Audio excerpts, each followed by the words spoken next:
Hello and welcome. What were you doing there, Paul? This is playing. Just got my slide whistle. What We're was talking that? fun stuff today. This is It's a playing. slide whistle. This is playing favorites. If you're actually our anchor listeners, we haven't been on this channel in a little bit. Oh, We've been doing a lot of YouTube stuff. So if you want to check out YouTube, you can see what Paul was doing right when I transitioned into the screen. I don't know what that was. it's a slide whistle. It's the third prop. I was telling Justin about props. um, But yes. We're here today. Hello, It's Justin. been a while. Yes, hello, Paul. How are you doing? We got to get right to it. We got a lot of things to talk about. Yes, we do. We're about to talk about something that I like, that I tend to talk about a lot of, but it's been Star Wars related. I got my Star Wars shirt on. They don't make shirts for the show we're going to talk about here. We're going to talk about Obi-Wan Kenobi today. Are you wearing a Rogue One shirt though? I am wearing a Rogue One shirt. So you're talking about generally a very similar thing. It is a prequel of sorts that we're discussing, a prequel to the original series. Or a sequel to the prequels. A sequel to the prequels. Isn't that just qual at this point? Isn't it like not a pre or a C? It's just a qual, just a movie. Yes. But in this case, we're getting a 6-part movie. Yes, a 6-part movie. Yes. And we've gotten through the first 3 parts, with the 4th part coming out tomorrow. Literally, we're on the eve of the second half. I know. Of the Obi-Wan show. But just to kind of, before we dive into that, it's been a while since we've been on here. Guys, everyone, thanks for, listening to our show over the past couple of years here. But we had to talk about Obi-Wan. The show's been great. We have a lot of things to say. I'm sure we have plenty of criticisms, like any Star Wars products, but generally we have a love for it. I'm just going to say it right now. I know, Paul, you do too. You might be more critical than I am. But I'm in like with it. You're in like with it. But anyways, I was gonna quote episode 3. It's like, "Are you blinded by love?" The line nobody has ever quoted, never seriously quoted from episode 3. So love has blinded you. Natalie Portman looks wild in that scene too. She is like, you're seeing Padme unleashed in that scene. She's got the curly hair all flowing, and she's like bug-eyed looking at him, Yeah. like, so love has blinded you? It's like, what the hell were you sniffing right before this? Yep. But anyways, yes, we're here, we're back, we're going to do it again. Here we are on our doing a little bit of podcasting, doing a little bit of video. If it's the first time you found us because how popular Obi-Wan is, hopefully it is your first time here. Just so you know, playing favorites, generally what we've done over the past few years is we're usually a podcast that talk about our favorite things, where we just usually would pick a topic, kind of do some research, and kind of go through why, one topic was our favorite. We've been kind of transitioning into other things lately, though. We wanted to try dabbling into, like, reviews. Like, we did some Wheel of Time review end of last year. We just finished Lego Star Wars over on YouTube. We've been doing a lot of Let's Plays. So check our YouTube channel, check our Twitter, check Anchor, all the podcast services. We have almost 100 episodes now, which is kind of crazy to say, of some sort of content that we've done. It is. And there's no point to start with. Just dive in, find an episode that you think sounds interesting, something that you're into, and listen to it. Yeah. And we're always we're always looking for new ideas too. So feel free to drop us a line on our Twitter account or even on our Facebook profile. Yep. Whichever way you do. But on that note, go ahead. You got the butt. Go for it. You got. Let's get started. I was going to be excited because you said you had props before we started the show, but I brought my prop in. That I just realized just for this. So I'm holding an old Anakin statue I've had that unfortunately lost its lightsaber, but I always thought that was so cool. I just wanted to bring that in. Just to set the tone. Is very cool. Of this is the Anakin from episode 3. This is it right here. That's crazy looking. We're getting yes, and we're getting him 10 years later. I'm sorry, I have a 4th prop. I forgot to bring him up here. But here he is as he rises. The man himself. The rise of Skywalker. Yes, your action figure and my action figure. Yes, so this is some wild stuff is happening, especially when we get to episode 3 of this I'm sorry, part 3 of this series. I don't think they want to call it episodes. Yeah, so Not to we're going to confuse talk about the things. first half, as Paul mentioned, right in the eve. So we're going to release this when everyone's talking about episode 4. So if we have any kind of theories today, we're probably going to be way off what happens. I'm sure we'll Yeah, have we're some. gonna see it. We're gonna watch them get debunked left and right. But but usually, Justin, I gotta say, our ideas are better, and sometimes, like, I think we have some pretty good brainstorms about how they should take something. Sometimes they take our advice. So we had Sometimes they we don't. had some brainstorming about the show back when the trailer came out. Remember when we were Yes. trying to do a news show that never really continued. That was one of the other things we dabbled in, was trying to do a current But- events type but we did show. theorize about what would happen in the show, and I mean, just to kind of start off there, I mean, I think our thought process on why he would leave Tatooine is not what I think anyone expected. I think they really surprised a lot of people with that choice. Just to kind of dive into episode 1 a little bit. Should we say from here on out we're going to be talking spoilers if you haven't? Oh, yeah, For some come on. reason, if you're listening to this and haven't seen the series yet, what are you doing? But yeah, I think they kept the Leia secret really close to the chest, and I think that it works because it certainly is surprising. Wasn't an angle that either of us anticipated, so we have to tip our hats to that. And it does make sense as a vehicle for getting him off the planet, and that's really what the focus of episode 1 of this part or of this series is about. Like, let's examine where Obi-Wan is in his life. What's his daily routine? What's he seeing, and also what is going to force him to eventually leave Tatooine, just however briefly, but to leave his post watching Luke. Because I got to tell you, his post watching Luke doesn't seem very interesting. It's definitely exile. And I had a couple questions about how things were being, what kind of exposure Obi-Wan had to the outside world.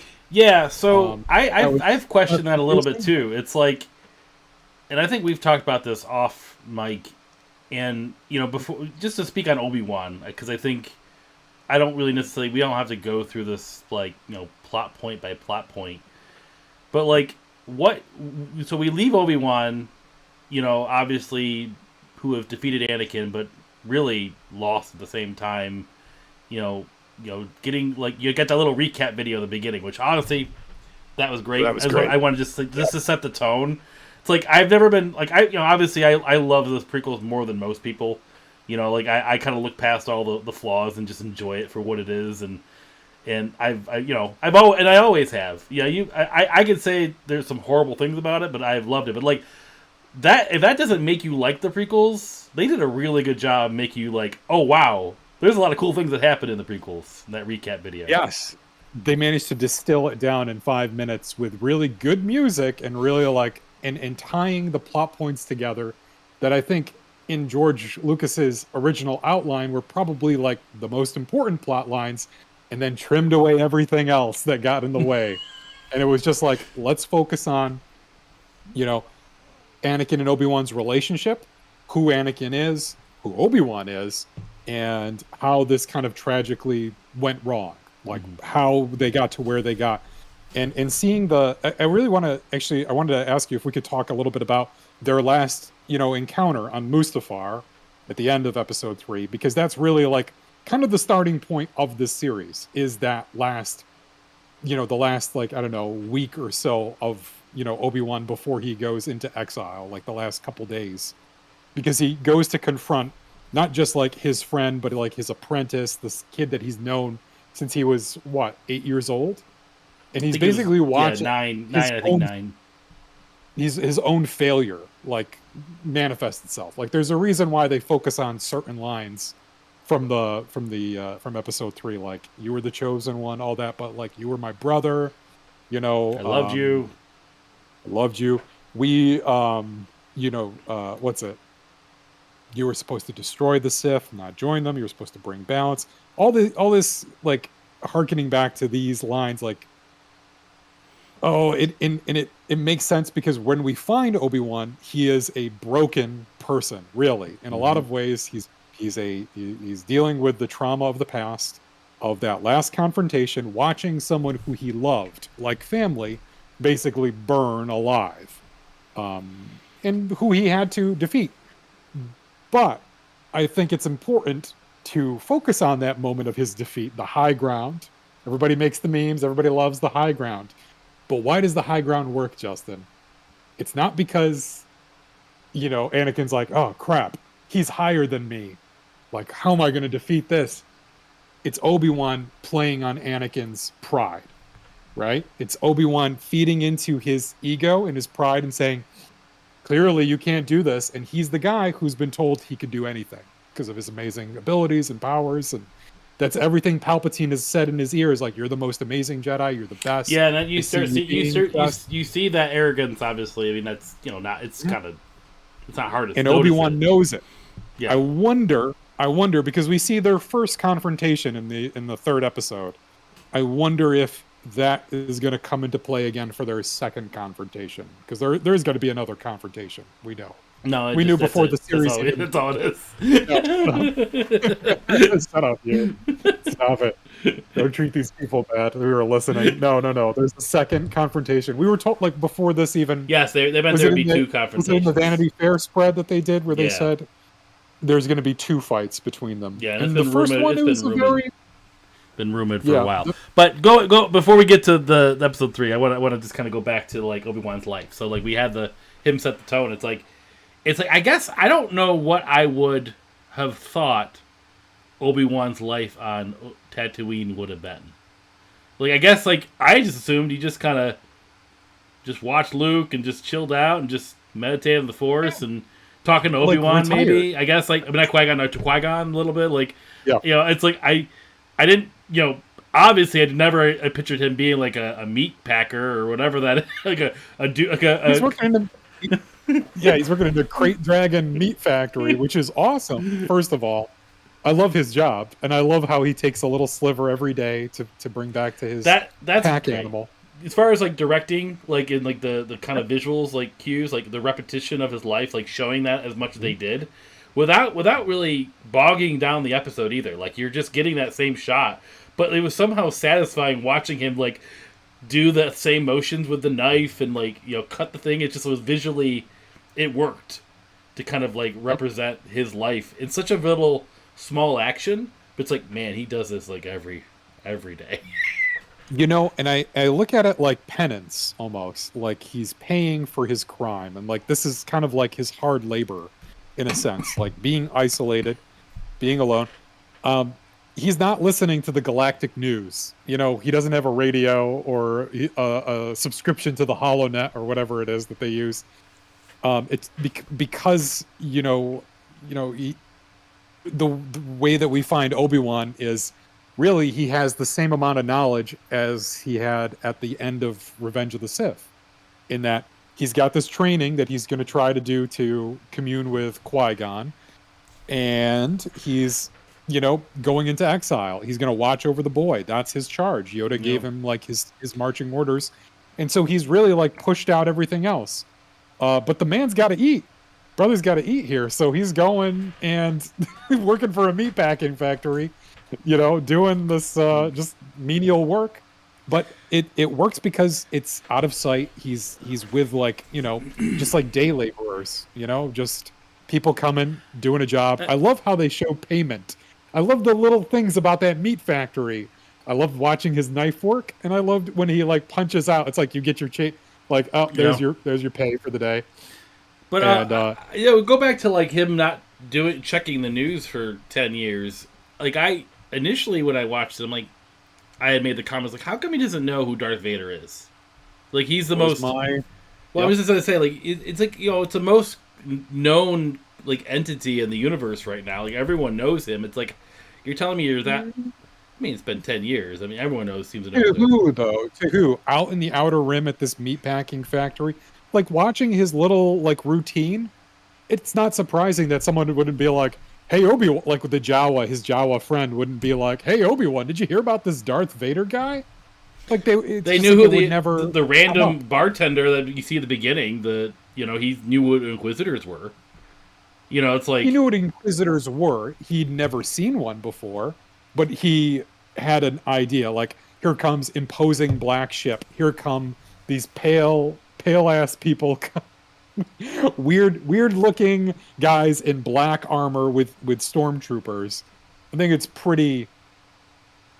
sure. You could probably just put the in, let's say Obi-Wan has heard about the Inquisitors. That doesn't mean he's heard about Darth Vader. I feel like Darth Vader is like if you're in the core worlds, now we're talking like geography and space. If you're in the core, like, yeah, you know who he is because he's going around and like I guess helping he with wouldn't the Jedi really go to first. the Outer Rim that much. I guess you're right. I mean, that's the gambit that they're taking. They're saying that Obi-Wan was just cut off from the world. But Cut off from what I was getting at though, That's an important thing. initially that was my take. It's like, how come he's not paying attention? But then you make a good point, and I thought about it. It's like, he's depressed. He's depressed. He's like, they literally went with the post-traumatic stress thing that we see in like the YouTube videos on. Yeah. I mean, they show him having nightmares. It's like, and like he can't seem to connect with his master, and that's probably part of it. Is like he just doesn't have the hopefulness, the light anymore. I guess. There's a comment later on that sort of relates to that too, when he's talking to Leia. There's a little High Republic stuff being peppered in here. Did you also feel that? Sure. A little bit about like what the Jedi represent.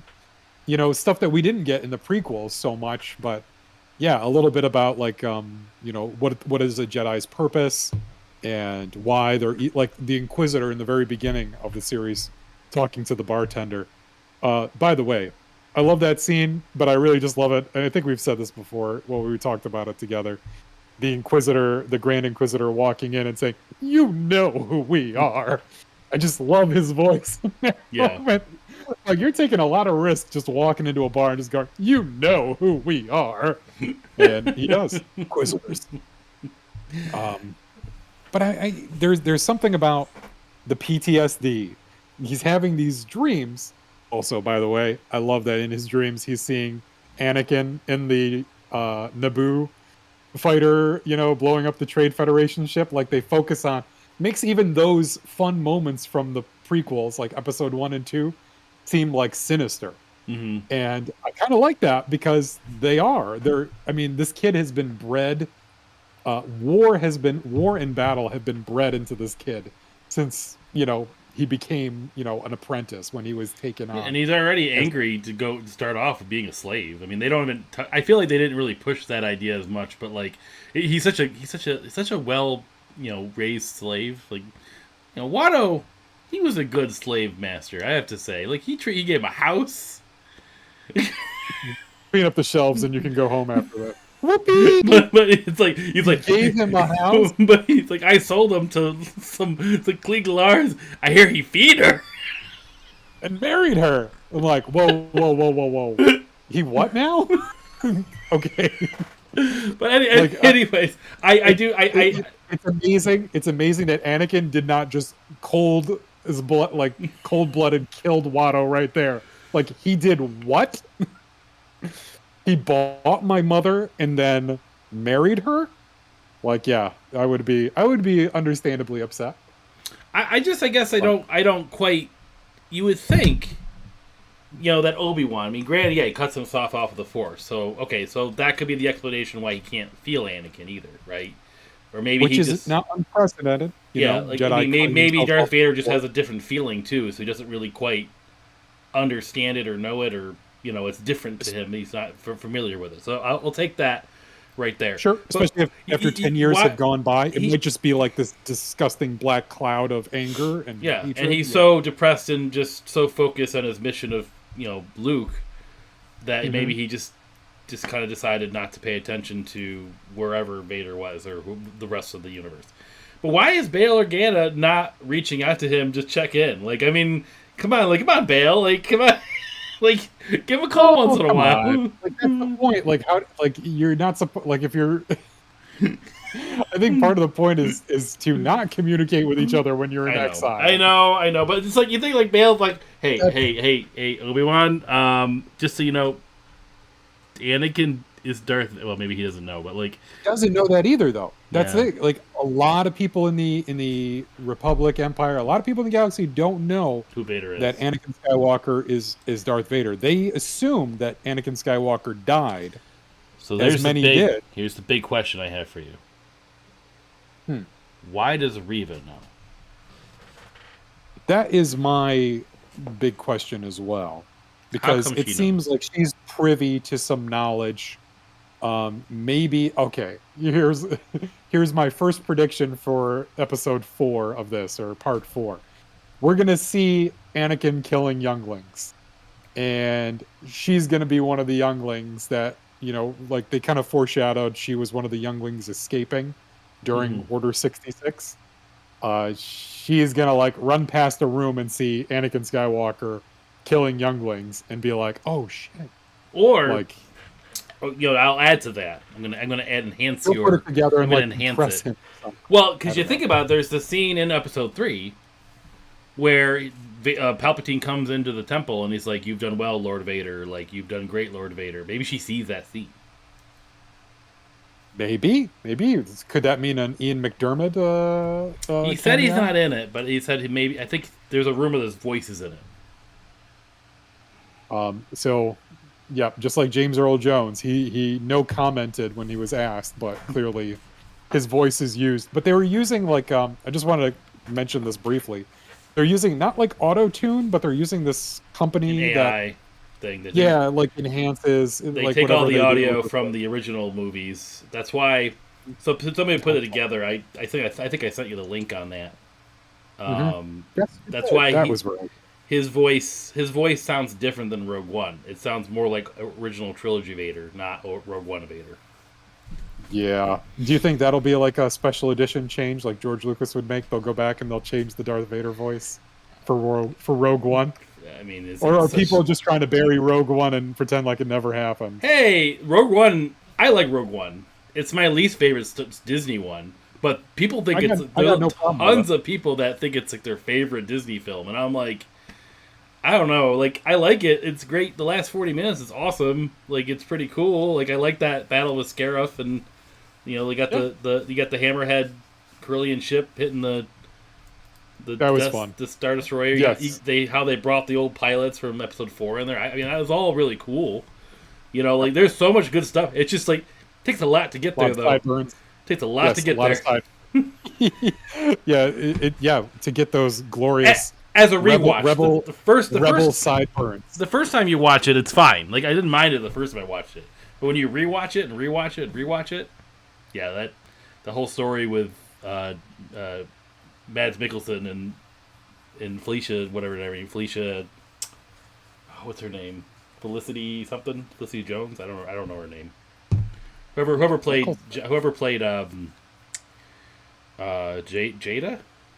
What's her name now?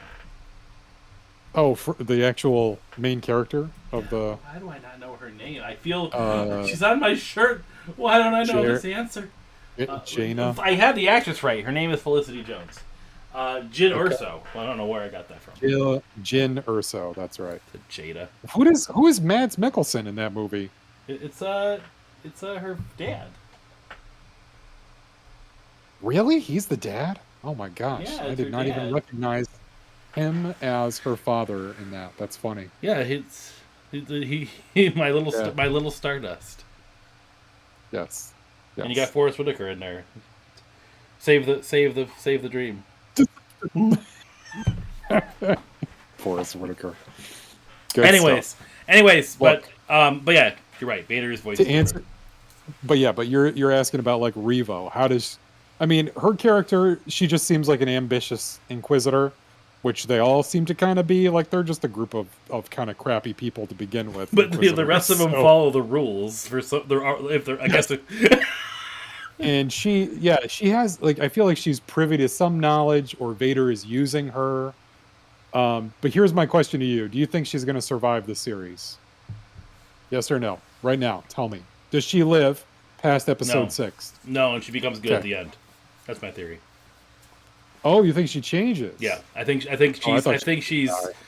I mean, good in the sense that she's really not redeemed at death, but good in the fact that she's not truly, really helping the Sith. She's working with them to support her means. Like, she's dark now because of her need for revenge against Anakin Skywalker. That's my theory.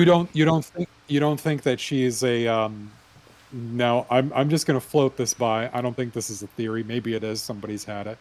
But just off the cuff, you don't think that maybe she's like a deep cover operative type of thing, like trying to undermine the Inquisitors from within?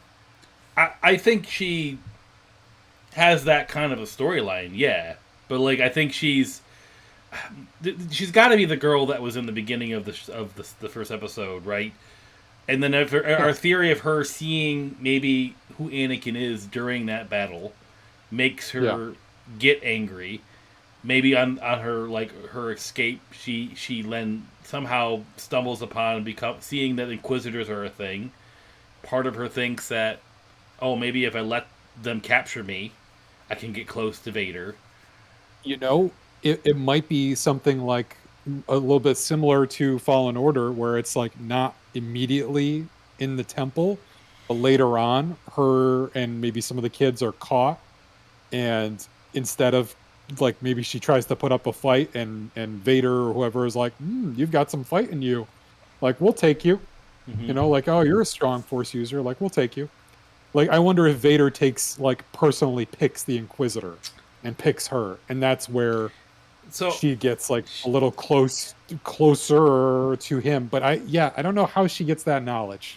Here's the thing, though. It's like, okay, so just to kind of talk about Inquisitors now. So we've talked about Obi-Wan and his like PSD TD. Then we got Inquisitors. You got the Grand Inquisitor. You got the fifth brother. Is that the fifth brother? I think so. Fifth brother. Fifth brother. And then you got seventh sister. I think is the two characters from Rebels. So he's the fifth brother, and Reva is the third sister, which is after Trilla from Jedi Fallen Order. She was second sister. Yes. What do the numbers even mean? Because I don't think we really know. No, we don't. I don't even know if it means like order they were created, or if it means like you're number one, you're number two, you're number three. I don't know. I don't even know if numbers are, because we don't even know who the first brother and the first sister are. No, you know, we don't. At least I don't. Not that I know of. I mean, that might be like the Inquisitor, the Grand Inquisitor himself, or something. But okay, I have a question for you, a legit question. I'm listening. Because all my other questions have been illegitimate. My legitimate question for you is this: Rebels is a series that takes place after these events, correct? Yes, that's correct. My question to you is, I watched the Grand Inquisitor die in Rebels. That's a big question that a lot of people have. The only clue we have to that is the director, the showrunner, or somebody got interviewed and was asked the question about the death of the Grand Inquisitor. And his response was, all I can say is canon, and that is all I can say. So Rebels is considered canon. I thought you were going to say Rebels is no longer considered. No, Rebels is still canon. So what happened in Rebels happened. Why we don't know much about the Grand Inquisitor, I don't know. Like, it's kind of weird. Like, they just show him dead, but then that's the end of the conversation. It's like, it doesn't show anymore. You know, it's like he's not necessarily dead. She stabs him, and usually that's a death in Star Wars to get stabbed by a lightsaber.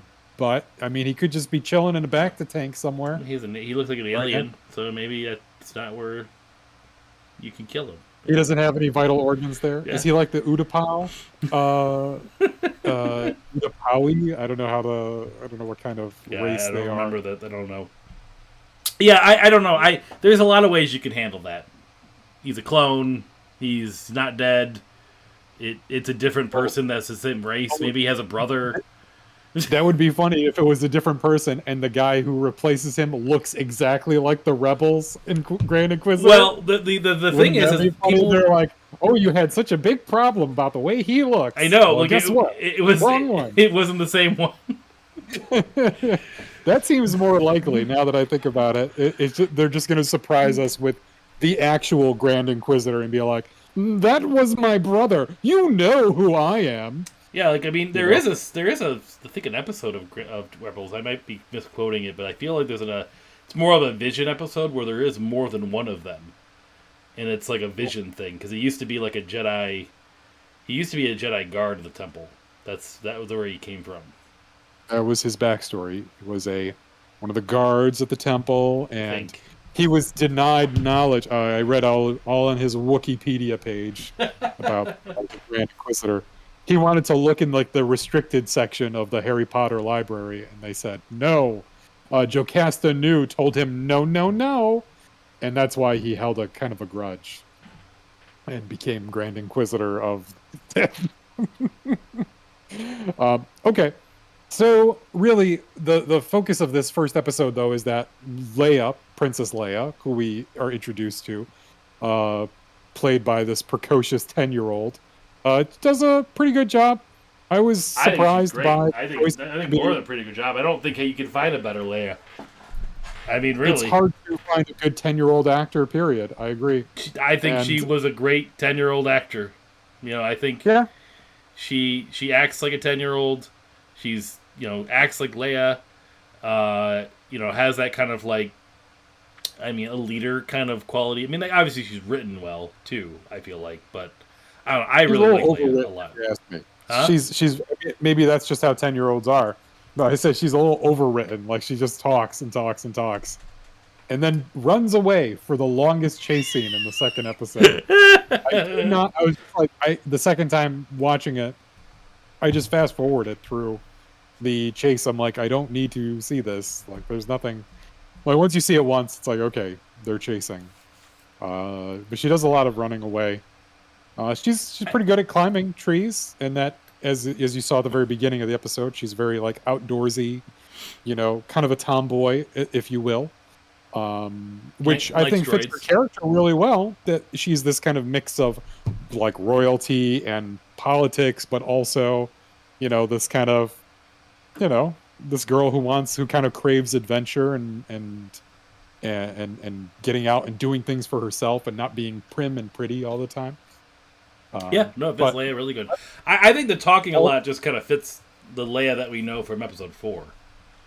That's kind of where we see her. Like, you think about all the things with Leia. Like, she has something snippy to say every single moment. It's like... Yeah, how old is she in episode 4, though? 19. Like, how old is... 19, 18. So it's kind of like saying, like, for 9 years, her personality is the same. There's, like, got to be a little bit more room for growth. I get it. It's hard to write a character... You gotta write it. You gotta make it seem like that. I understand why they chose her, because I can't think of another reason that would make sense for you to get Obi-Wan off the planet. So if she's a MacGuffin to get Obi-Wan off the planet and to like re-enter Darth Vader's, like to get them to cross paths again, so be it. It's one that makes sense, at least, in the lore of the universe. I didn't need to like, honestly. I didn't need to see you see Luke obviously in the show. Like, I like how he gives him the little ship that we didn't even talk about Owen yet. But Owen. But he's got like 10 lines, but he steals the episode. Initially our theory was that like the Sith were going to come to the Tatooine, and then he just runs off the planet to get them off the planet. But like, I don't know what else you could do. Like, that's, to me, this was the Leia thing was perfect. Like, I liked the fact, also just brought us a reason to see Bail Organa again.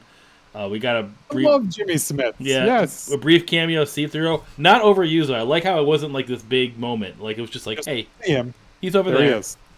Alderaan, you got to see, which is great, Oh, yes. I like the Alderanians, or I don't know how you say it, but they got style, man. People on Alderaan, they got style. They got a lot of class. People have been like looking, like digging into episode 4 a lot just to see like plot holes of like, okay, no one, obviously everyone kind of assumed based on the lines and everything of episode 4 that Leia has never met Obi-Wan before. That's sort of like kind of, I guess, the assumption based on like her message to him. Like, you fought with my... really the only interaction they have, because they don't ever actually see each other. Yeah. In episode 4, like they rescue her, and then Obi-Wan dies in his fight with Vader. So they never cross paths, really. Just the message. People are just kind of pointing at that stuff a little bit, like like I mentioned, like, okay, why does she like request his help in a weird way? It's like, well, she's trying to deliver the message a little bit differently, as if like just so in case someone grabbed the message or something like that, like kind of being a little more hidden about it. But the thing that like somebody pointed out that I thought was really really interesting is that Luke says when he like grabs Leia out of the cell, it's like, I'm here with Ben Kenobi. She goes, Ben Kenobi? Yeah, like as if she knows Ben Kenobi. So she meets him as Ben Kenobi, right? It's like... Yes. If he said Obi-Wan Kenobi, she would have been like, do you mean Ben Kenobi?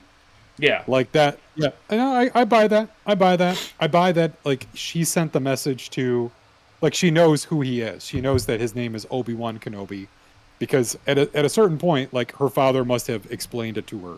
Like, remember that thing that happened to you when you were 10? Well, let me just give you a little bit of backstory. Like, she knows that she's adopted, in a sense. She knows that she's not. And what the show is doing, which I didn't expect, was that they're showing that she is showing in the Force. There's little moments, like with her mother, where she's like, I'm sorry, Mama, I didn't mean to do that. And she's like, stop that. I actually felt that. Like she's using a little Force influence on her mother.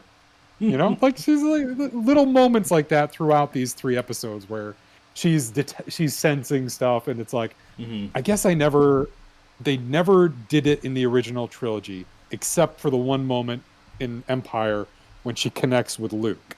Like she can sense where Luke is. I mean, she could... Maybe they do it in Return of the Jedi. I think they do it again in Return of the Jedi, but it's not like overly focused on. She it. feels oh Luke, wow, she's a Force user. She feels Luke that isn't dead at the end of Return.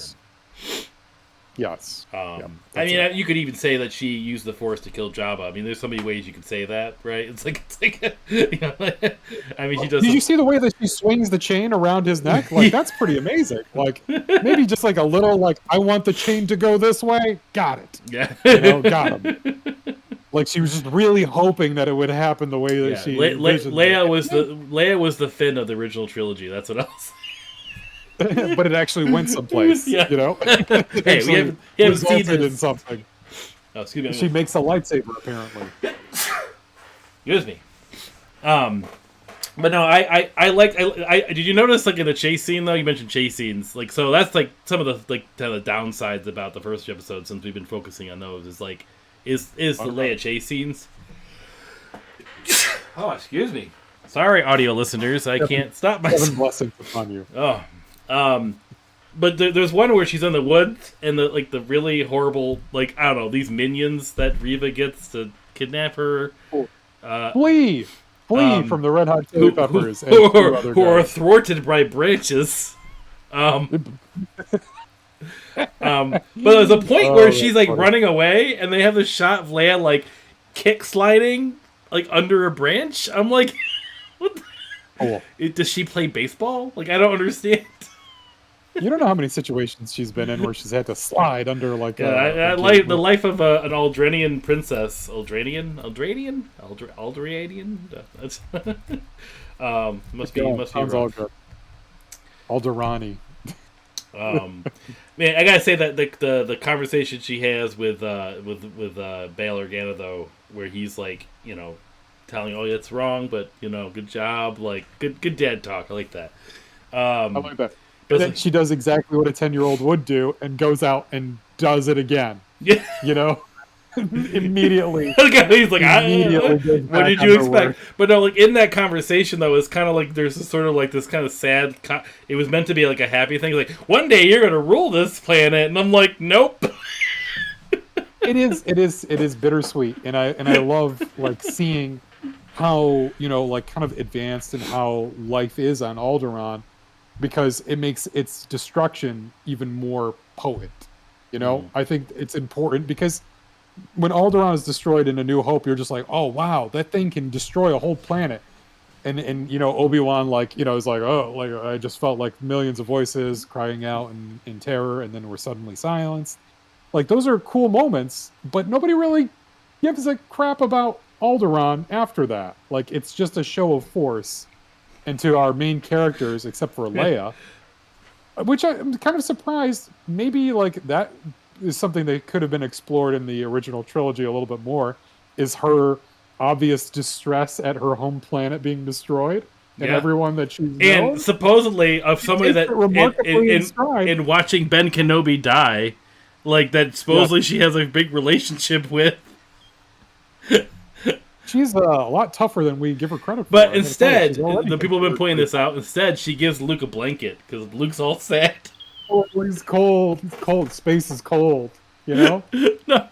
You come from a hot He's planet, like, oh Luke. man, I can't believe he's gone. I just met him yesterday. And he's like, yeah, I get it. Here's a blanket. Yeah, I get it. No, it comes from a place of someone who's dealt with a lot of trauma and knows how to deal with it. She's like, here's the blanket, big guy. You're like, you'll make it. It's okay. And she's looking over at Han Solo like, he's so cute. He's so, he's adorable with his, I know Ben Kenobi. I just wanted to be a Jedi. She's like, it's okay, champion. It's okay, Tiger. All right. Well, that's really funny. So it really makes the like the point of view of Luke Skywalker kind of like asinine. Like, why you would we got follow Leia. Like, look at Leia's health. guy? And she's like, man, that she 20 minutes before Ben Kenobi dies, her entire planet blows up. She loses her dad, her mom, Lola. Everyone. Lola. She loses everybody that she's ever known. She's lost her childhood home. Everything. That planet is wiped off the map. And she's like, look at this little bitch and his crying over this guy he met through. Here, take a blanket. Take a blanket. She's strong. She's a strong young woman. So the true sibling love right there. That's true sibling love, Uh-huh. Or do you think she was like, I'm gonna mack it to this guy later. I better, plant the seed now. Here's a blanket. Remember who helped you out here when it gets cold in space again. Also, did you see this, like the matching of the Padme and Anakin putting a blanket or getting a blanket for him? The way Leia gets him a blanket. Oh. That's a woman's job in George Lucas's Star Wars, to get blankets for the men. Anyways, I digress. But okay, we've talked a lot about the first episode here. We got to talk a little bit about the second episode a little bit. Okay, but look, they get to Daiyu where they meet the fake Jedi Haja. I thought that was fun. I thought that was that's like the best comedic. Jedi wait, Knight. I'd say I've watched all the Marvel shows from Disney Plus so far, and that's got to be probably my favorite comedic moment. Well done, comic relief type stuff. I liked his character. I enjoyed it. It was not bad, and he's like a likable character, and his jokes are at his expense. Is he dead? It's funny. They don't show that. They don't show I don't it. think so. I think she just leaves him. She just takes the information out of his brain, Kylo Ren style. But she'll just cut off random old ladies like, we won't take your empire. I love it. I'm like, I really actually love that part. I'm like, finally, some old person is getting get out of here, you empire droves. Enough of a Skywalker getting their arms and legs chopped off. Finally, somebody else. I love how the Inquisitors are just like, what are you doing? That's not how we do things. We don't torture people. They're so like, the teacher's gonna be mad at us. Like, what are you doing? Only he can torture people in the streets. He's like, isn't our name Inquisitors? Like, what the fuck do you think we're supposed to do? She's like the first like real Inquisitor who's like, no. Listen, if you want results, you got to take some limbs. Like I love the third brother, the fifth brother, the dude with his big hat. Yeah, fifth brother. I love how he's just like, you get what you deserve. He's such like butt sore, He's just so pissed off that that's nothing's my going seat. his way. I'm next in line. How is he next in line? He's the fifth brother. I don't understand. She's third sister. Like, how does this all work? Give me an instruction manual. Come on, Dave Filoni. Join the Inquisitors. Become, 12th brother. How does it work? Nobody knows. Nobody knows, really. And I think that's kind of important information, at least for us, I'm gonna you and I. I don't want to make it seem like we don't know what we're talking about. How does the numbering for Sith Inquisitors work? Google knew what I wanted to ask. That was the weirdest way to ask for it. Though, I don't know. I'm glad that it worked. So it sounds like a dumb, simple question. I'm on Reddit. Comments. I got a little prop here, too. Yeah, one. no, it doesn't really show anything according to 3 months ago. It doesn't. Just said, I just suppose it was a power ranking system, somebody thought. Hi, Dio. Power ranking? But then she's third. So, do they not, like, fifth. if the fourth brother dies, is he still the fifth brother? Like, is that kind of how that works? Does he get promoted? Yeah, this was my question, too. Like, do they go up the ranks? Don't know. Nobody fucking knows. They don't even know. They haven't figured it out yet. Dave Filoni knows. Dave Filoni knows. I bet he knows. No, he doesn't. He's like, I'll think about it and I'll get back to you. Like they've asked him. They're like, can you figure this out? But no, but he was trained by George Lucas, and George Lucas knows until when he does, he will let you know. Wow, it was really hard to hear you talking out of your ass there for a second. Sorry. No, so in the second episode is when Reva, is chasing and gets very close to Kenobi and almost, fights him. In the longest parkour running sequence that I of all the times that they show Jedi's amazing skills, why was this one the one they used wires for? Did you notice that? It was just like why did poor Reva have to work so hard in every other Star Wars medium? They just show them like they CGI the hell out of them and they go. But I forget this is a TV show, so the budget is. It's also in the vault. It's made in the vault, so they're still learning how to use that. Or the volume. Sorry, the volume. You know what the volume is? You don't know what the volume is? The volume? That's the big, like, crazy soundstage they use to make all these shows. They started with The Mandalorian. So, like, all around is a big video wall. And that's how they change the backgrounds. It's a big, gigantic screen that shows the background. That's the volume. It's a circular video screen that goes around, and they just bring in the props. They wheel in props and and they just set the stage. And that's how they that's how they change the background to make it look like it's like they have like 3 of them now. I think Thor Ragnarok's going to use it or not Thor Ragnarok. Thor: Love and Thunder is using the volume in Australia, but Mandalorian was kind of like the first one that used it. Okay. You should look it up. It's really cool looking. The volume looks nice. All right. Okay. Okay. So that might be part of why. Anyways, the poor woman had to use wires like this. She had to do her own stunts, which I mean is cool, but still, like, it felt odd. It felt like I was watching like a Matrix movie for a minute. Like one of the original Matrices. Yeah, I don't mind like the flashy jumps and whatever. I just kind of like take it with a grain of salt. It's like I'm like whatever. These are people. They're not really Jedi. I just use my imagination. What I was more joking at is like she sees the fight, and he's like doing all this crazy stuff, and she's running like crazy. Forever to get over there. Yes. But in the third episode, she can get to the other side of the cave in like 5 seconds. So I don't understand her. Yeah, I was surprised that like the. Everything had like kind of resolved itself, and then she showed up, and it was like I thought she was going to be right there, and this was all going to like come to a head. Mm-hmm. But anyways, this is the scene where Grand Inquisitor comes. He's like, no, I'm taking it over. I'm gonna do the investigation, and he's here. Great, I'll bring him in. And she's like, boom, with a stabby lightsaber. No, I'll do it. He falls over, presumably dead. Grand Inquisitor messed that up. I think she could have got Obi, or at least they would have had a confrontation. Yeah, that was a terrible idea. It's like, okay, stand down. If he really wanted to like penalize her, he should have just let her try. And if she failed, he could have, But we can't do the Inquisitor's job for him. Remember, this might not be even the real Grand Inquisitor. This might be the Grande Inquisitor, for all we know. An E on the end of. So. That's why his head's so big. This is third Grand Inquisitor. We haven't met second or first Grand Inquisitor yet. Oh my god! Shoot me in the face with this fucking numbering system. It sounds cool. Yeah, it does sound until cool. you try to figure it out. It sounds cool until you start adding more, and you're like, wait, third is lower than fifth? How does that work?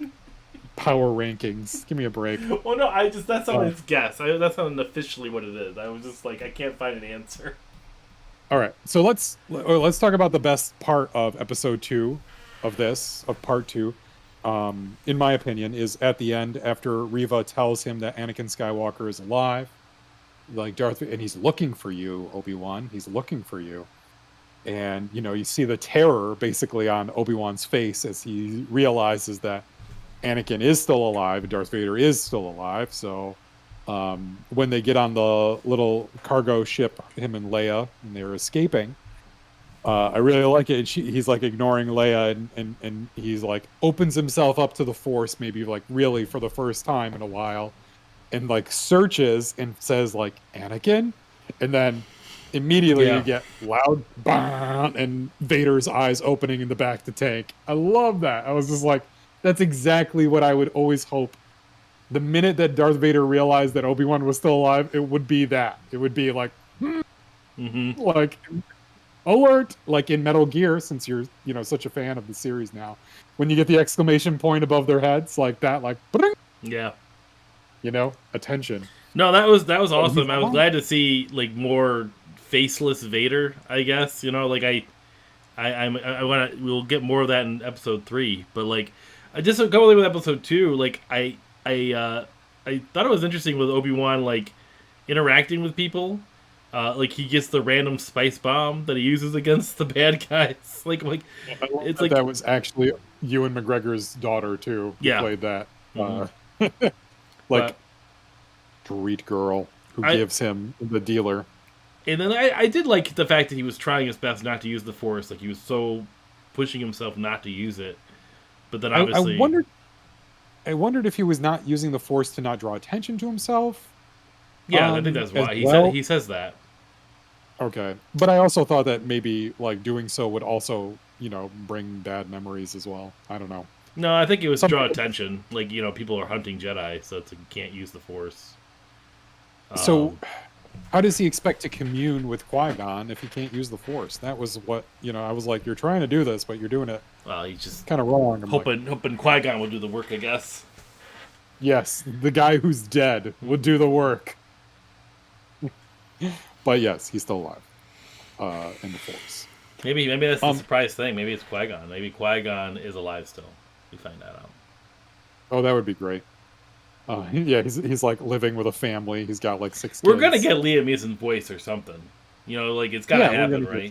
Like, I mean, they set this up. So, like, they really emphasize that in the recap video too. It's like, oh, you're gonna learn to commune with him. Mm-hmm.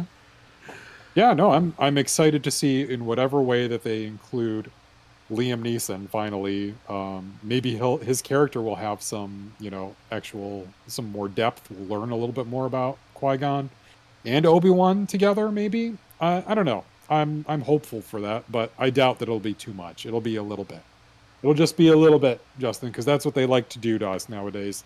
They like to give us what we ask for, but in very small doses. So we'll get. But what we did get in a good amount of a good dosage size was Darth Vader kicking some ass. Yeah. Before we get we get to talking about episode 3 and Darth Vader kicking ass, we can just take a quick break. Oh, okay. All right. Let's take a quick break and we'll come back and we'll talk about episode 3, not Revenge of the Sith, the super Revenge of the Sith, the real revenge, the remake. We'll be right back. Nice dissolve. Still being recorded. Excellent. All right, and we're back. All right. So to continue your comment, you said we have a lot of kicking ass from Darth Vader. You can bring him up on the webcam if you want. You still have him. He was in my hands as I said it. There he is. Before he kicks ass, just to start off episode 3, we get an awesome Vader armory scene, like an armoring scene. Like, yeah, get to see it suiting up, setting the tone. He's out for business. He's out for business, man. And you get to see him on his cool little throne in Mustafar, in his fortress there, and talking to Riva, Mm-hmm. and basically saying, like, find him, and I'll make you Grand Inquisitor. Because as Darth Vader, I don't give a crap about Inquisitors. You guys are just tools to me. Yep. So yeah, find him or not. You're dead. So find him, and you can have whatever title you want. You can be 20th sister, whatever that means. Who cares? You can be first brother. I don't care. It'd be funny Find that the you get so Obi-Wan many of them. They have to double up, so it's like exits on the throughway. Like it's like second A sister and second B sister. Oh, 2A, exit 2A. Oh. But no, I like that beginning. You got like Obi-Wan trying to commune with Master Qui-Gon again, and you're at the same time seeing the Anakin armory scene. But I have to say, before we get to Vader, like, I mean, I know we have some really great things to talk about at the end here. Boring me here. What more do you want? Like, I don't know. I thought the whole journey on this planet that they're on, I can't remember the name of the Puzo. Like him, like having to like thwart all the stormtroopers. You got Zach Braff with the aliens. That's Zach Braff, by the way, if you didn't know that. That's Frick. Which one was he? Frick, the weird guy that picks him up. Oh, that's Zach Braff. Oh, that's fine. I saw his name in the credits. I was like, who the hell was he? I thought maybe he might have been one of those stormtroopers. No, he voices Frick, that weird alien-looking thing. Driver. Yeah. But I don't. Okay. I like that whole like interaction with you got like the vision of Anakin, which was not what I expected, but kind of a cool way to bring actual Hayden into the episode. What do you mean? What vision? He sees like Anakin in the desert, like he's just kind of confused, like he.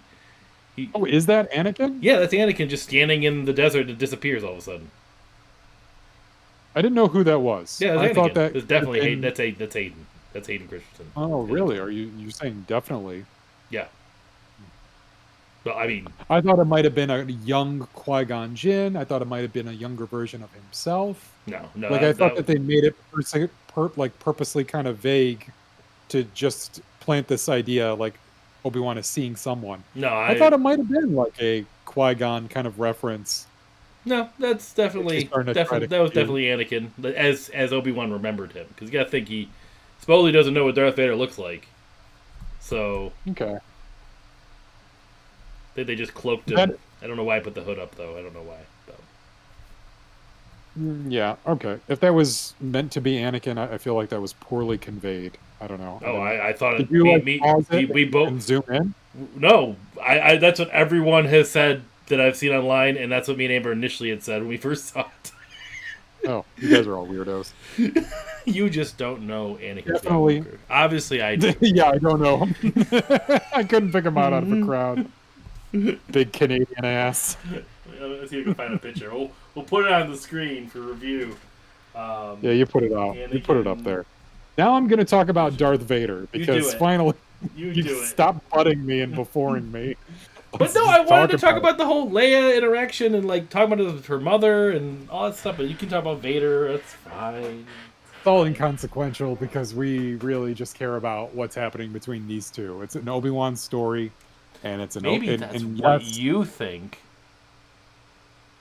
Yeah, that is exactly what I think. You're right. You're absolutely right. That is precisely what I think. Oh, go ahead. Talk about Vader. Go ahead. Dive into Vader. Back to the Space Wizards. I want to say that watching Darth Vader in this way made me actually kind of afraid, which was good. Yes. Because this was the kind of Vader that we've read about and heard about, but never actually gotten to see. And to see him methodically, like he comes into that town, he knows Obi-Wan is in there. Mm-hmm. And he's like, how do I get Obi-Wan's attention? Let me just start killing people. Let me just start hurting, putting the hurt on people, and let's see. I love this whole Inquisitor idea. The Jedi will hunt themselves because they can't help it. Yeah. They have to help. So the way you hunt a Jedi is you hurt people, and that will bring, that'll draw a Jedi out, and the Jedi will come and help. By the way, did you notice in the very first episode, in the very first scene, really, with the Grand Inquisitor, how he's like, examining the room and he sees like the lightsaber marks, blaster fire on the Yeah. Oh walls. yeah. Yeah. Like I love like those little subtle. They're not so subtle, but like these little things that are peppered in, to like help you, like say, oh, this is what he's seeing. But, the owner's like, oh, that's just a local artist. That's what he does to the. It's our Banksy. Yes, he comes and just hits random cantinas. Listen, when Darth Vader stops with that, when he actually is like chasing Obi-Wan, I love thinking like there are very few moments where you can like read what's on Darth Vader's mind because of the mask. But there are plenty of times in this episode where you can like, I know what he's thinking. And like the first time he like confronts Obi-Wan and Obi-Wan runs away, they just like focus on Vader for a second. And he's just like, all right, this is where he is now. Okay, so this is my game now. There's this very like clear like, oh, I have the upper hand here. Like I clearly have the upper hand. I think he's disappointed, to be honest. Yeah, a little bit like, okay, but he's gonna roll with it. And he takes him and he basically like lifts him and throws him into this burning material and burns him. And he's just like, you're gonna feel what I felt, and I'm not gonna be quick. I'm gonna let this take a long time. And he's like in no rush. He's in no rush. He's going to embrace the plant-based opportunity. That's what he's gonna do. What the hell are you doing over here? You trying to zoom in on this thing? There he is. It's right there. Oh my god! If anybody's watching this video, it looks like nondescript Jedi. But it's Hayden. It's the only answer. It is Hayden Christensen. There is the only answer. The only answer. Only a Sith deals in absolutes, Justin. How many times do I have to show this picture to you? That is Hayden Christensen. Okay, that's a little better because I can see the eyebrows. And if I look to the bottom, like a little bit to the left and down one, I can see the picture of him like talking to Palpatine. You can see the same eyebrow line. The eyebrows instead of... Here, this. I'll try to zoom it in. I can't zoom it in. It won't let me zoom it in. But no, that is definitely Hayden. All right, fine. Crazy fine. person, you. Could have been Babu Frick. Could have been anybody. Nobody knows. That's Ben Kenobi. You ever heard of him? Ben Kenobi. Look, that the way he basically tortures Obi-Wan, and when he's like, "Oh, Obi-Wan's escaping," and he's just like watching it. It was chilling. He's just like, I'm gonna make this last. I'm gonna enjoy every minute of this. Like this is 10 years in the making. This guy, he he maimed me, let me burn. Like you should have let me die. Like it's he made me kill my wife. Like it's like. Oh, that's right. Yeah, I guess you could say. I mean, Obi-Wan being there made him kill his wife, in a sense. With sadness. With sad. She died of the sad. Well, he was jealous of Obi-Wan initially, right? He brought him to kill me, that's what he was thinking. So. And there was a little bit of friction between them in episode 2 when it came to protecting her in the very beginning of the movie. What their mission was, and even at the end of episode 2, like he wanted to save Padme and Obi-Wan stopped him. Mm-hmm. She would do her duty. Yep. I love when he says that. Like, what would she have done? She would have just left me, in the desert. She would have. She doesn't know you from Adam. Go. Let's go fight the Sith, the Sith Lord. Let's go get your arm cut off. Let's go. I need her. As far as like the Darth Vader commentation, I loved like seeing him walk through the streets and like doing. Though I mean, obviously, it's kind of weird saying. I love seeing him murder people. Yeah, it's a weird thing to like. I'm not gonna lie. It's a weird thing to like. I guess it's like been waiting to see. It was surprising seeing. I mean, it's not like Star Wars has never been violent, but you've always, treated it as a sort of like kid-friendly violence. It's really odd to explain. It's like by kid-friendly, I mean like it's just kind of cheesy and campy, and it's still violent. Like, yeah, you got some people's arms cut off, but it's that adventure type. It's never bloody, or it's never like in the original trilogy. I'm talking about the original trilogy. What? The first action in the original trilogy is Obi-Wan Kenobi cutting off somebody's arm, and the bloody arm. Yeah, but it lying was on still the floor. rated PG. I'm just saying that it wasn't like, but you're not seeing people get their necks snapped and dragged across the ground. Like, I mean, it's just something. I guess the violence is violent, but it's Sure. it's framed and like it's like blocked in a way that makes it less violent. Like, for instance, Jango Fett getting his head cut off. Like, it's not that violent, but yet it is pretty violent. You know what I mean? Like, Yeah, it's love that. You made me watch that scene over and over because you were like, "Look, the head goes one way and the helmet goes another." Yeah, And it was same like thing. we watched the shadow of the head bounce away, and I'm like, "Oh my god, I never The even same thought thing. about The same thing for Count Dooku. Like, you can see his head hit the ground Yes. if you freeze it, but Yes. like it's like realistic, but they block it and frame it in a way that's like a kid can still watch, like a 12-year-old can still watch this. It's not as impactful. And you're right, like the violence in this is violent, and what he's doing is terrible, but it is kind of shown in a way where it's focusing on him more and not on the suffering of the people. Like, that's very brief. They Yeah. focus on it for a moment just to give you an idea of what's happening to this person, then they move on. Which, I don't know, says something about us as a culture too, where we're just like, oh yeah, those people were just murdered, yeah. Cool, what happens Perfectly next? Where's fine. Obi-Wan? It happens in You our know, country all the time. It's no big deal. Not a commentary on anything, right?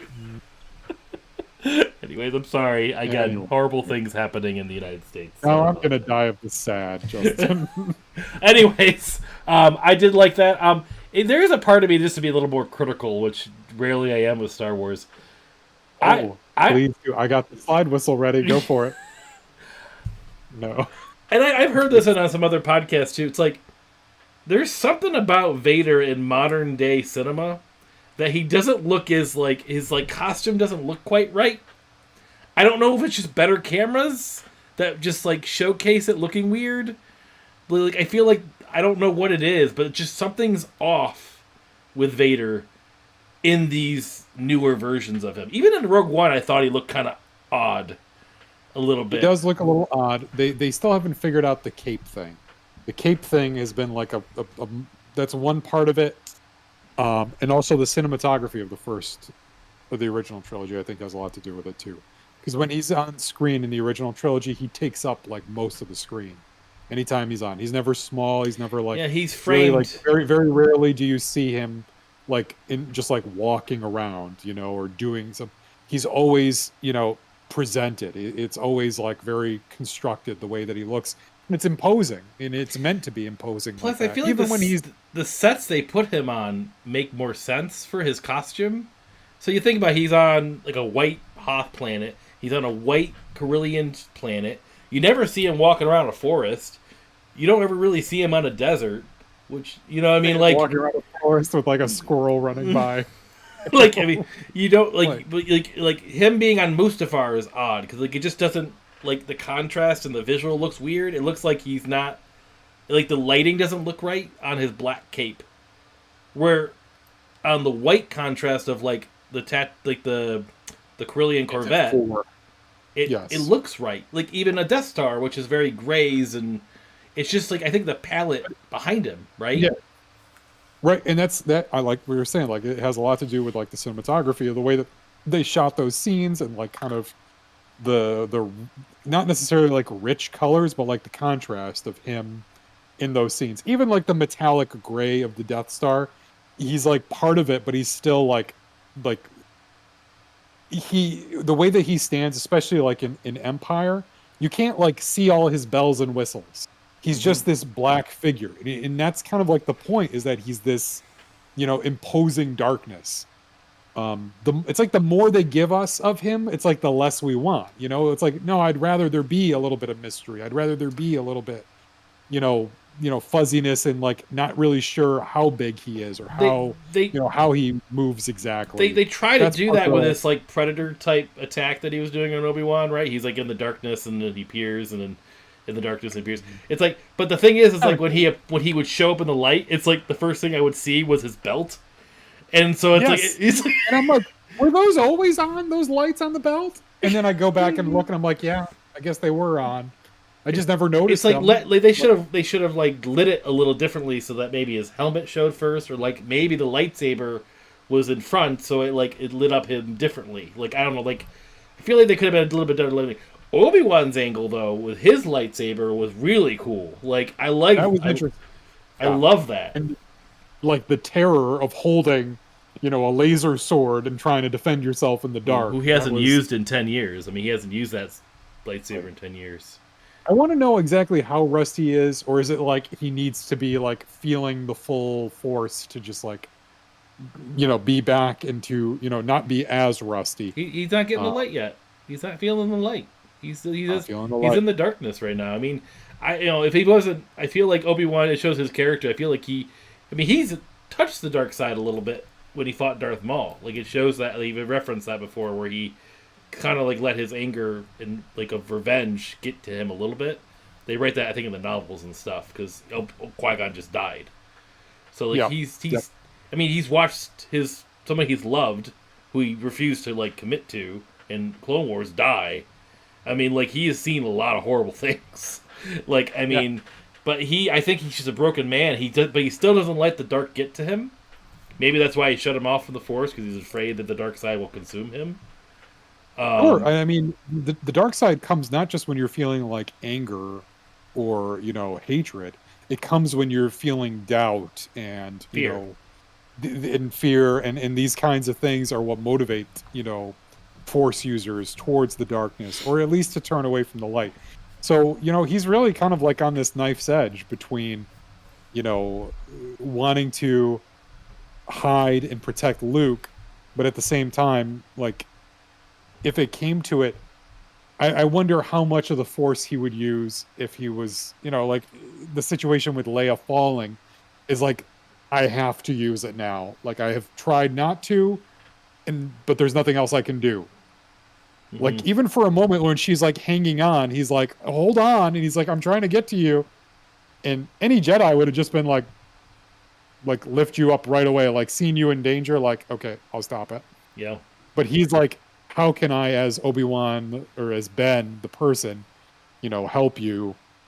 The Force is not his first go-to anymore. It's not a comfortable place for him. Mm-hmm. But now he's got to, like, I feel like, okay, because this is my last question for you before we wrap things up, and this is going to take a little bit, I think. I want to ask you about predictions for 4, 5, 6. Really, like, what's the end game of this series? Where does the series leave us? Because the next time we do a video like this or another podcast episode like this, we're going to be reviewing the last 3 episodes and kind of the season as a whole. So where do you think we're going to be going in the next 3 episodes? Where do you think we'll be taken? And where do you think, we'll be left? Like, where is the story going to leave us? I mean, I think they blindsided us so much with Leia. It's throwing me off. Like, it's hard to predict, because I know, obviously Leia survives. Reva has Leia right now. Obi-Wan's injured, which we didn't talk about getting burned, like, which is pretty awesome, yet horrible at the same time. Like, kind of convenient that it just happened to place the fire thing to lit up, but, whatever.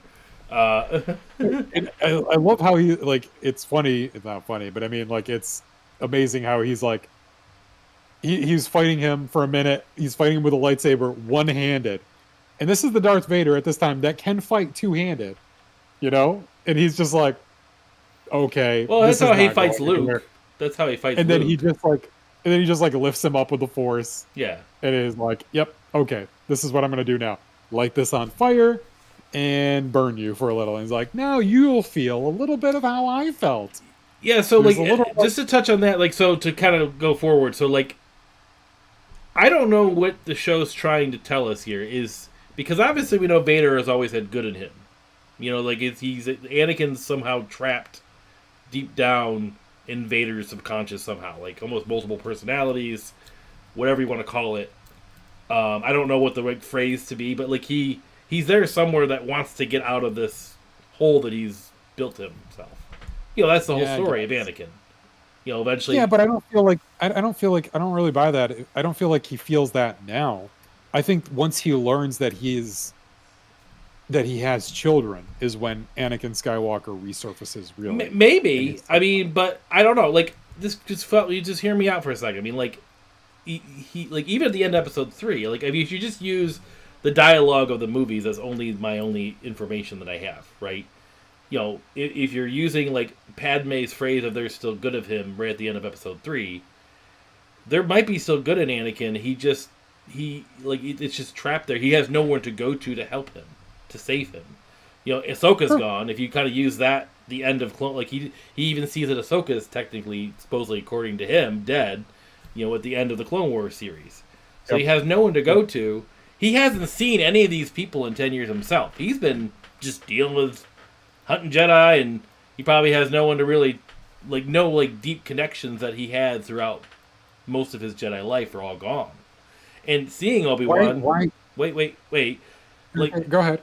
Seeing Obi-Wan, as my thought, just only because of how they did this one shot at the end of the fight. And I'm just watching. It's just odd. Like, you got the Ned droid, which I love the Ned droid, by the way. The Ned droid coming in with Tala to save him, which we didn't talk about those characters. I like of all these additions of characters, we're just so focused on Obi-Wan and Anakin, or Darth Vader. It's okay. Tala's great. She's been in other stuff. She was in Game of Thrones as well, and she's like and the reference of Quinlan Voss. I have to come back to that, but like at the end, like okay, so she comes. She shoots the fire back on, which prevents everyone from grabbing him. And Vader just stands there. It's like he just first picked up Obi-Wan a moment ago. I don't think he's used that much strength. He doesn't look exhausted. And he's just a fire width away. Where, one, Vader could just walk through the fire. I don't know why he couldn't. 2, he could just force pick them up and take them. 3, just walk around the fire. Like, I mean, like, it's like but there's a shot right at the end where it's like either A, which is what I'm thinking, is that this for a split moment, Anakin sort of kind of appears subconsciously to how to like hold him back. Like his memories of his past are kind of resurfacing. I'm like, hey, maybe I shouldn't do this to Obi-Wan. Or B, he just wants to toy with him. And he just wants to grab him and torture him and just like, hey, let's let him go for a little bit. But I don't know, just the way it was like focusing on, there's like no way to tell. There's no body language, really. There's not really anything. It's just the way the angle was just made me get this kind of conveyness of, or maybe that's a word, I don't know. But to me, I just felt like that was Anakin all of a sudden. I don't know why. I just felt like that to me. Okay. You're entitled to your opinion. I think he's just toying with him, though. I think this was a chilling Vader. This is Vader at the height of his Vader powers in the suit. He's finally, like, you could say that he's taken 10 years to master how to fight in that suit, how to draw upon the Force in that suit, how to function, really, in that suit. He's had 10 years to prepare. And he knows that Obi-Wan is alive. He knows that he's out there. I don't see any of this as... And he's been looking for him. I don't see any of it as like, oh, like a shred of decency was there. If they do that, they'll do that. I think later. I think they'll do that later. They'll convey it, and it'll hit you right over the head, Justin. I think it'll be. I'm just saying, like obvious, like father, like son. Sense of hesitation. Luke's done it two times in the original trilogy. He hesitated to almost kill his father. Like he doesn't hesitate. He has a moment, a fleeting moment of a second thought. But nobody has like this. If we were writing this from Darth Vader's perspective, this would be like the ultimate revenge story. It is the person who destroyed his body, left him for dead, also led to the death of his wife and future children. This person, and then fully leaning into the Sith and fully leaning into the dark side. I don't think this is a Vader that has Anakin like ready in the subconscious. I think Anakin, yes, is in there, but I think he's buried deep. He's buried very deep, and I don't think it's until he hears that he has children, that the person who, like in the Darth Vader comic, when he finds out that it's a Skywalker that destroys the Death Star. I don't think that you really. I don't think you really get that yet. I don't think. I'm just saying that's the way the angle shot, and I can I hear see. you. I hear you. I saw it the opposite though. I saw it as like, here is him like, yeah, you can get away for now. I'm letting you go.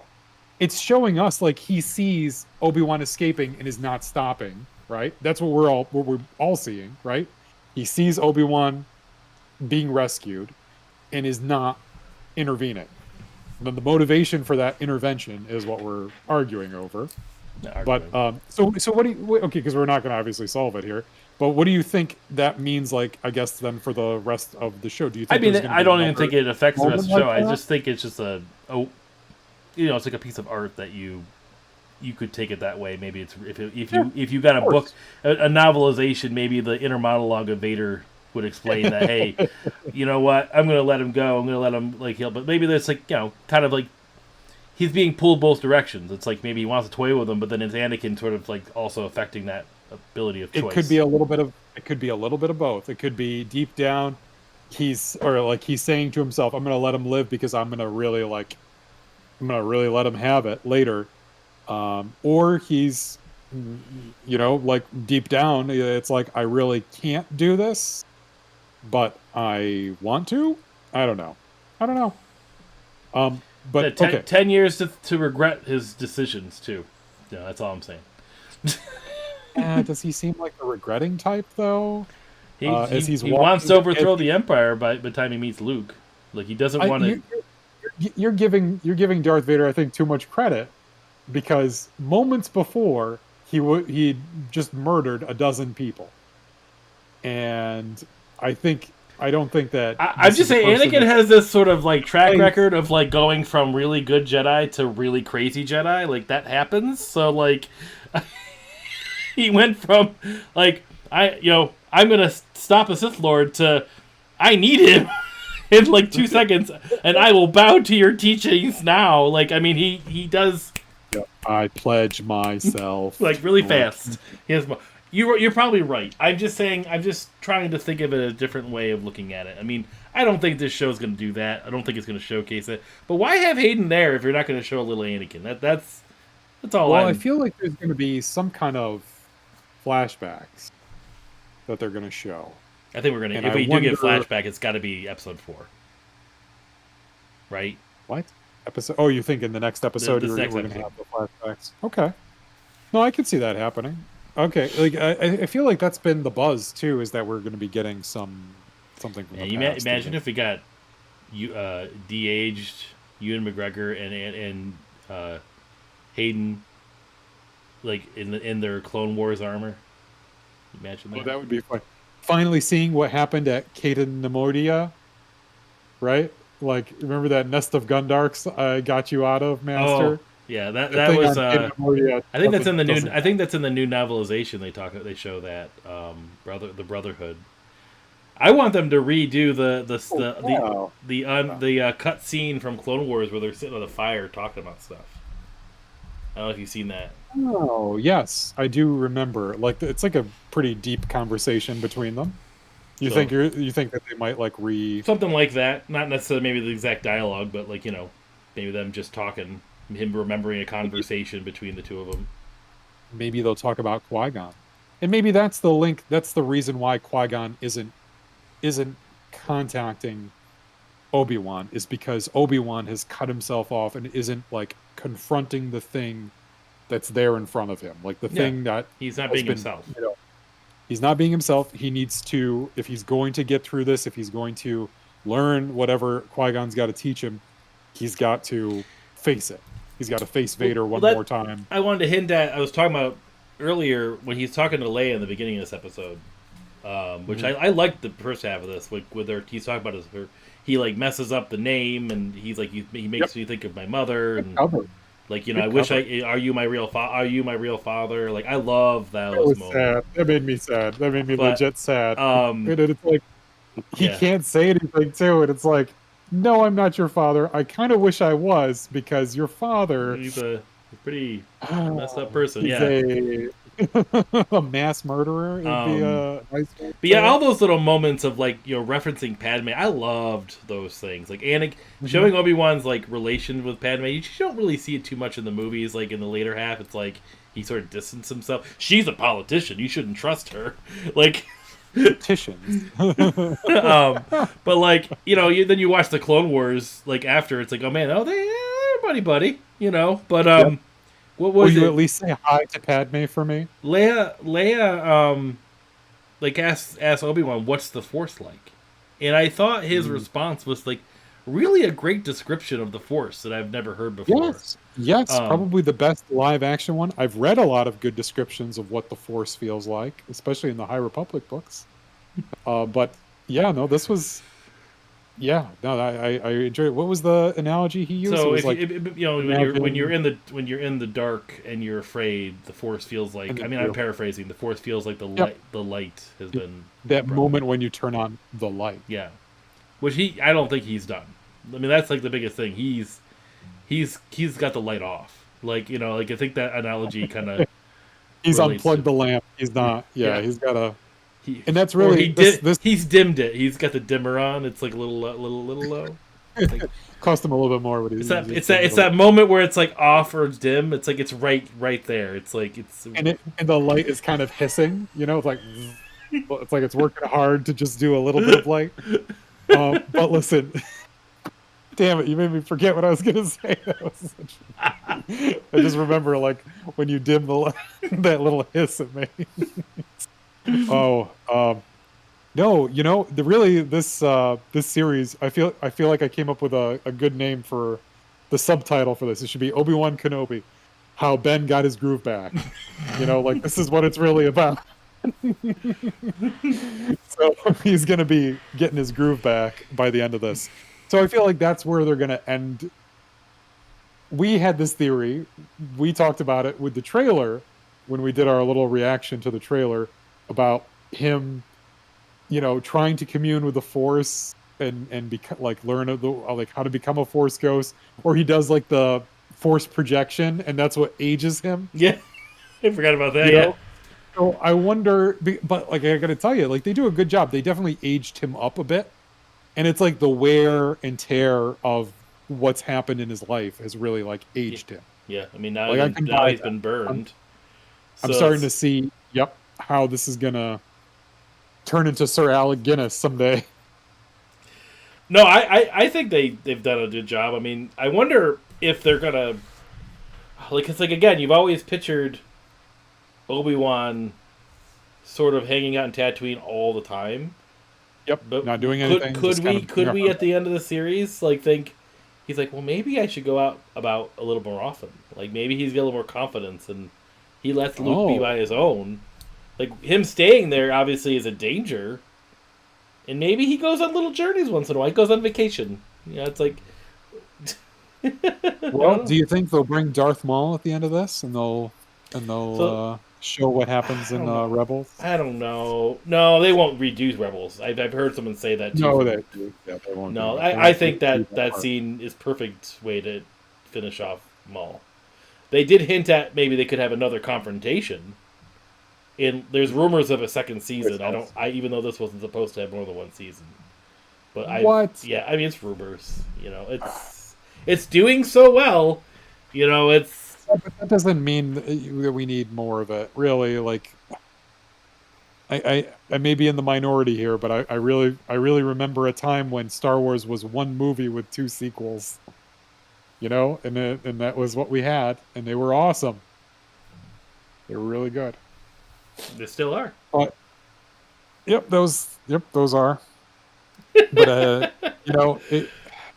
it's in danger. I'm indifferent. I guess it depends. It depends on how, like every other show. It depends on how they leave it. They leave it. They hang it. They finalize this up. So obviously we're gonna get a resolution of Riva. I think we're gonna get a flashback of Riva soon.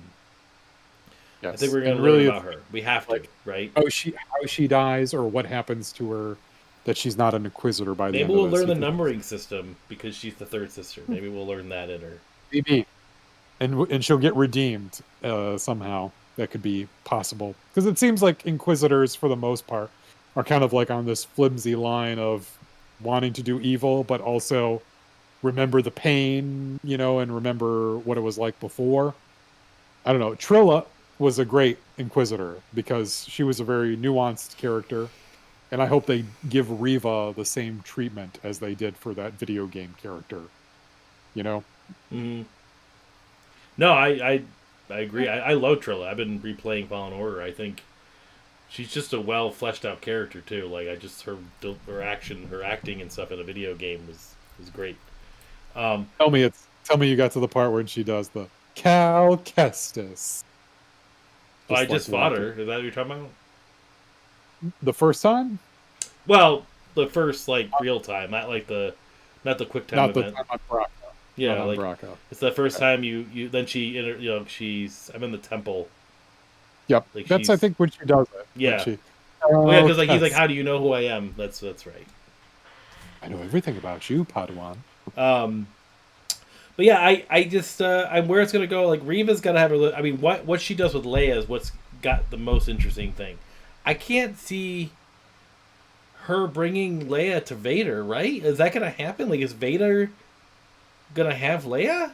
Like, what would She doesn't she doesn't want she doesn't want Leia. Leia is just a tool to get to Obi-Wan? get Obi-Wan. She has no idea who Leia really is. That's the only reason why she hired the guys to kidnap Bail Organa's daughter, was that because Bail Organa and Obi-Wan were close. And how does she know that fact, But that they she were close? well, she looked at. I guess they fought in the Clone Wars. That's what she says. I think at one Bail point. Organa didn't fight in anything. He wore his fancy slippers and his nice robes. But I feel like somebody, maybe it's Vader, is feeding her this information. Or maybe it's Darth Sidious. Who knows? Um, but yeah, we're going to see something. So our predictions are, we have no freaking clue. But I can tell we you do that have the Obi Wan idea that survives. Obi-Wan Obi-Wan survives. survives. But you don't think Reva survives. I don't think she survives either. No, I don't think she survives. She's I don't got think anybody but the people in episode 4 will survive. I think everyone's no. going to die. The fifth brother will, and then the seventh sister will, because they're in Rebels. Yes, that's true. But the Grand Inquisitor supposedly is dead, so who knows? Yeah, the Grande. It's just the Grande Inquisitor. I'm curious how it works out because it's like if I think it's funny like she's kidnapping an imperial senator, mind you. It's like it's not like Leia isn't part of the Empire or anything, and Yeah. it's like even she says like, "Isn't the Empire good guys?" She's like, "No," they'll be like, "No, they're not." And this is also a useful show. I think it's cool to see these transitions between. You got to see the clone trooper at the very beginning, down on his luck, begging poor for money. Tamora. Yeah, he's played it all, and you get to see just how like stormtroopers have. Did like, you see the whole like structure of how things are done is changing and how it can be done. It's not something that happens Did you see overnight. the article though? That's the first time he ever wore clone armor because he never wore it in the original movies. Not even when he was Commander Cody. No, it was all CGI. They just put Like his head the on. armor, Yeah, he has his helmet off at one point. he might have been holding a helmet, maybe, but he never wore the armor. That's what. I believe that, but it just makes the choices that they made in the episode 3 in Revenge of the Sith even more asinine. Like Obi-Wan Kenobi's there, he's there, and he's like putting on a helmet. Like it looked like he was CGI, but like they took that video of him and put it into a scene, not put his head onto a CGI. I think they Okay. just do that just to make the armor all consistent, so because he has to be every single clone. That's the only reason I think they had to do it that way, because it's probably easier for him to just act all the scenes out without the armor on and just place his face in every single person. That's my only guess, but I don't know. That was what people were saying. I was like, "Is this first time we're wearing clone armor?" So are we gonna see? I'm gonna make one sly prediction. One person who we haven't talked about at all, who I think will make a short appearance, and that is one. I don't know if he's Grand or Grande, but he's Moff Tarkin. I don't I'm think we got, I thinking we don't think we might. got Moff Tarkin. There's no reason to bring him in this show, in this series. The Death Why Star. not? The Obi-Wan doesn't know the Death Star for one when he sees it. Well, he doesn't need to know anything about the Death Star or anything like that. Tarkin is just an imperial. He's an We're not imperial gonna. somebody. We're not gonna have Death Star. That's my. What will you give me, Justin, if he is? What wager, as we close this episode out, Justin? Let's make this interesting. If Tarkin is in this series, They're not gonna bring Tarkin back. not even like a de-aged Peter Cushing, No. like de-aged Peter Cushing. They did his story. That's all you need. I don't. You don't. We've had plenty of Tarkin. There's no. I don't. It's all about Sith right now. Like I don't see any reason for him to show up. He shows up somewhere. If you're so confident, Okay, show up or name drop. listen. Name drop's This different. is what you have to do for me. Oh, let's call both because you think it's so beyond the pale that he's going to be. I just don't think he'll be part of the story. But yeah, okay. Here's what you'll have to give me. I have this Dio. You must give me your Dio. if you're wrong, I will have two Dios. Right here is where I will hold my victory Dio. Double D, nice. Double Dio. All right. All Pinky right. promise. What? So okay. So yeah, sure. But my prediction, and you'll have to give me your Dio, that Anakin is still there. He's still in Darth Vader somewhere. He's gonna show up. Well, of course they're going to do something. with My that discretion. mystery. No. What you need is someone confirming that look, because that's the thing you're focusing on, is that look he gives Obi-Wan. All right. When When I get the director's cut 10 years from now, I'll be back in touch with you. This Dio will still be Come here, on, don't worry. Deborah Chow. Let me know what that shot was of Vader with the fire over his face. You should at her on Twitter. Like, what was with that shot? Just be. Was that Anakin? She's gonna be like, this guy's purely insane. Did you know that they have like 3 people playing Darth Vader? It's like ridiculous. It's not even Hayden the whole time. Doubles. Yeah, it's Hayden a little bit, and then 2 stunt doubles. Yeah, it's like one guy that walks around to be tall, another one that does like close-up body shots, which I think is Hayden. So And what is Hayden doing? What is he? He's just back there collecting a check. He's there to be a vision, obviously, Paul. A vision in the desert. Oh, that's what he came back for. All right. And No, this is what they'll do. It'll be Hayden Christensen as Anakin, but it'll be Qui-Gon Jinn saying, "Look, you have to talk to this guy. You have to confront him and get over yourself, and then I can train you. Then we can talk about communing with the Force." That might be. I still think Qui-Gon has something to do with that. There's never just. It's not Han Solo and Kylo Ren rules all the time, where just people randomly show up, and Moff Tarkin, randomly showing up.